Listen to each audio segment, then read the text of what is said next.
Pero ito siya, nag-iisa. Rest house talaga. Tingnan mo yung mga kahoy. Super laki. Maano mo, ma-feel mo talaga yung, ay, ma-imagine ko yung Revenant na movie ni Leonardo DiCaprio. Ma-imagine ko itong mga kahoy na ito.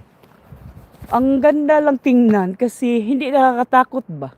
Super big pero malinis. Malinis yung kapaligiran niya. Kaya